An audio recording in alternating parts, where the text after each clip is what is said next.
Perché da sti giorni si sente sempre parlare della guerra. Ci sta chi vuole capire perché si pigliano con noi o perché se loro ci sparano, pure noi avessimo a sparare a loro.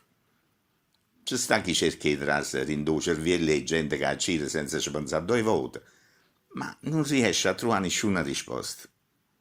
Certo, poi ci allarmano gente che da un momento a un altro può succedere uno scatafascia.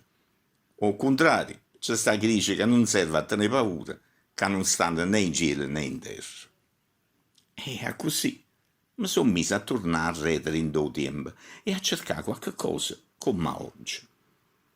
Certamente, la situazione era proprio una cosa, ma io credo che solo quando passano pochi tempo, quando la situazione si è calmata, forse si può cominciare a ragionare, perché si comincia a vedere quello che è successo dopo a quello che abbiamo fatto. A Pomezia ci stanno i cimiteri di guerra dei soldati tedeschi della seconda guerra mondiale, a così come a Anzio ci sta chi l'inglese. Ma io, se volevo capire qualche cosa, ho già deciso io a Nettuno, a dove stanno sottoterra 7.000 soldati morti da quella guerra. La prima cosa che vide è un cancellone che in coppa c'è sta un'aquila grossa assai con una corona in capo che pare una regina e subito dopo una bella fontana che ti porta a una stesa erba liscia liscia che non fornisce mai. La prima impressione che ti viene a lontana è che si tratta di un prato di primavera pieno di margherite che non ti fanno proprio pensare che stai dentro un cimitero. Ma poi, quando ti avvicina, quelle ciurilla diventano piano piano più grosse e si fanno vedere per quelle che sono, proprio al contrario della primavera e della vita.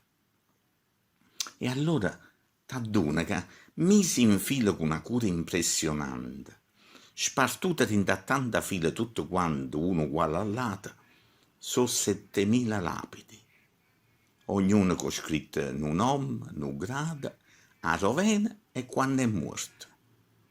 Non c'è sta quando è nata, ma non si è ricagnata niente. Miese e croce, qualche stella, con 6 punte e qualche fascia di ciura, che è stata messa da chi, pure che è passato tanto tempo. Non si può scordare chi non ci sta più. Qualcuno che ha veramente tiene ancora una pertusa dentro il cuore, una ferita che non si può chiudere mai, e perciò non ha messo le ciura solo in un momento più brutto, scordandosi poi e tutte le cose dentro a poco tempo. E io me ne sono addomannate le cose a quella vista, ma l'ha già scartata tutte quante. N'ha già lasciata solo una, ma a questa non ha già trovato nessuna risposta.